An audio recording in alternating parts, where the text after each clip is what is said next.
Hey guys, episode 3 in our epic computer build, and this is going to be more preliminary stuff, matters that we're going to discuss before we get into it, because um, my partner, so to speak, uh, AnotherMattful, I'll put a link to his channel yet again. He made his first video on the topic, which is um, the full bit 3 channel multiplexer. I think that's what he called it. And it's actually a pretty simple design. I don't know why I couldn't have thought of that.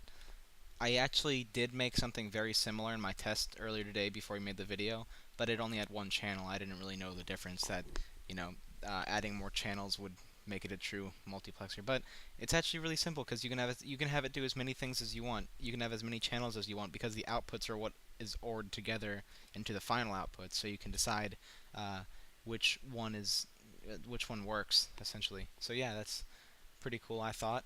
And what I'm here for now is he made note in his video that my adder subtractor does not actually go into the negatives, and he is absolutely right. Um, I don't know why. I've actually looked up a bunch of adder subtractor schematics, and I haven't found anything but what I have here. Same thing for all of them. All it is for full adders, the adder subtractor switch gets knotted and controls the CN. CN1 is what I'm going to call it because it's the first carry that goes in. And then B and the subtractor switch, adder subtractor selection switch, get XORed and go into the B input of each bit of the full adders. Well, each full adder, their bits themselves, I call them bits. Also, I saw them referred to as bit 0, 1, 2, and 3 in a schematic. I don't know which way is right, calling them 0 through 3 or 1 through 4, but I'll just stick with 1 through 4 because it's simple. And he made note in his video when he pointed out that it doesn't subtract that I need something called a backwards carry, and it was something about like I think his words were um, you have to use addition to imply subtraction or something using backwards carry, something like that. And I'm wondering, does it have anything to do with this guy right here? This is C out, the C4 out. C4, huh? Boom. Okay, yeah, anyway. C4 out, I don't know what this is for, I don't know what it does, I just know that it's there, and it's been there in all of my videos, and I just never do anything with it, I just leave it. In one design, I saw that this gets ANDed with that lever, and then that's your C out. But again, the C out didn't go anywhere. That was just part of this. And I even used the Java schematic, one of those interactive Java schematics that allowed you to pick your inputs and it would show you the output. And I did the same thing. I clicked minus and I did 2 minus 4, like I'm about to show you here. And I got the same thing as I'm getting on this. So I don't know what to add to fix that. I'm sure he'll chime in if he knows. And then we'll be a step closer. Again, this is just for testing. This particular circuit will not be in the computer itself. Just thinking of design ideas.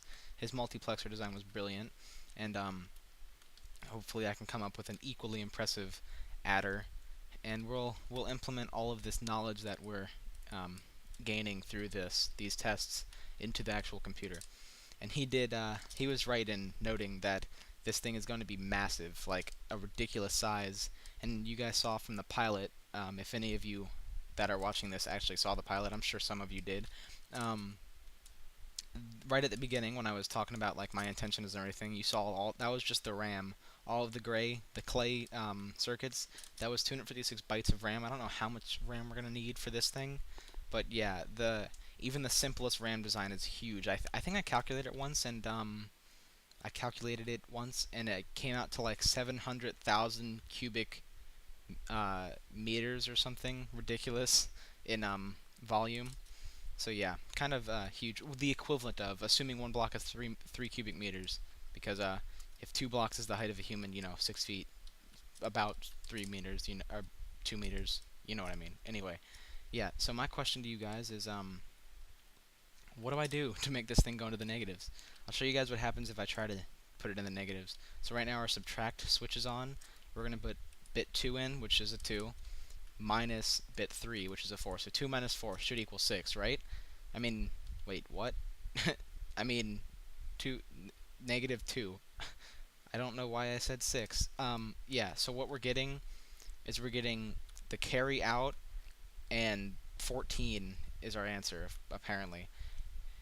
And gotta do something to make sure that that doesn't happen, because this is kind of, it's cool that I can add and subtract, but making it be able to go into the negatives will also be cool. That would be very nice.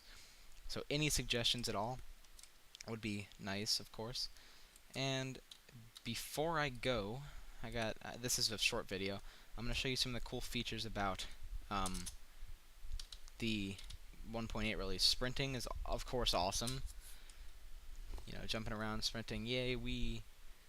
The flying is kind of weird. You double tap space and you start flying. It's actually quite slow. It changes your field of view, and you can only move around on a flat plane, so to speak, unless you press space to go up or shift to go down. But at the WASD keys and the mouse, you can't really change the direction like my previous flying tool, which is Minecraft. And then when you get on the ground, it automatically goes away, which is kind of cool. What else? What else? Lighting system revamped. That's really cool. I like the way it looks. Uh, Except they did something that, like, here, let me bring you guys to it. It's over here. I have a hole, and when you go down to bedrock, or close to bedrock. Oh, I went under it. You see how there's black, you can only see a few blocks. It's really stupid. I don't know why they did that. But now, like, all of the mines and everything, our precious diamond mines down at bedrock are kind of useless, because you can only go down to about here without having to experience that. See? Kind of stupid, but it's, it doesn't matter too much, because we're going to be making the computer, which will all be above ground, so that'll take up plenty of time. But yeah, another thing I want to go over, you can see I have this in creative mode, and if any of you have played the pre-release, you'll know that by default any already saved maps will be survival mode by default. The way you change it, actually I'll show you real quick. Okay, so let's say, oh cool loading screen, by the way. Let's say we want to make a new one. Let's say creative conversion test, and we'll put creative, create new world, and it generates. And this is why you're gonna have to do this, because creative mode doesn't give you a flat space, unfortunately. It gives you a regularly generated world. I like the new biome here. This, looks pretty cool. But anyway, so we'll go out of there. You can't see this, but what I'm doing is I'm gonna go to my %appdata% folder, go to Minecraft, saves, and then I'm going to find creative conversion test. I'm going to make note of that. Let's say I want to replace my, let's say I have the burning tree contest from DocM. I'm going to replace that. What I'm going to do is copy region. So let me copy that. And then I'm going to go into the creative conversion test folder, delete the region from there. Gonna have to close out of Minecraft, but that'll stop recording it. So anyway, I'll just tell you guys from here on out what you have to do, and then show you that when I go back in here. Oh wait, I can't do that. Whatever. You'll have to trust me. So you delete the region data from creative conversion test, and then you replace it with the region data of the map that you're converting to creative. Afterwards, when you use this, of course you'll want to use the name of whatever world you're going to be using. So just name it slightly different than the original, and then delete the original, and then rename it to what the original name was afterwards. So yeah, that's how you do it. So that's how I got this in creative mode. So a little tip for you guys out there: once that should stay true when 1.8 comes out. They might have like a convert feature, but I think the reason they didn't do that, well, obviously the reason they didn't do that is because they didn't want people like able to kind of cheat. It's not really cheating because they offer creative mode, but people being able to say, hey, I'm going to make this survival world, and I'm going to do a let's play, but off camera, I'm going to convert it to creative and build a bunch of blocks and leave them there, like a bunch of gold blocks, and then come back and convert them into gold bars or something like that. I mean, gold ore, whatever it is. So yeah, I think that's a reason they might have not allowed for free conversion. likely some other reasons too, but that's how you do it if you want to. So yeah, hopefully you guys enjoyed this. It wasn't as long as the other ones. They're getting shorter and shorter every time, the episodes, which is good, because 20 minutes is kind of long for a video. And hopefully when we get the server up and running and everybody's together, we can do longer, more content-filled videos or several parts, something. Hopefully I can become a partner too, so I can have videos over 20 minutes, 30 minutes, whatever. So yeah, that's it for now. See you guys in later episodes, and if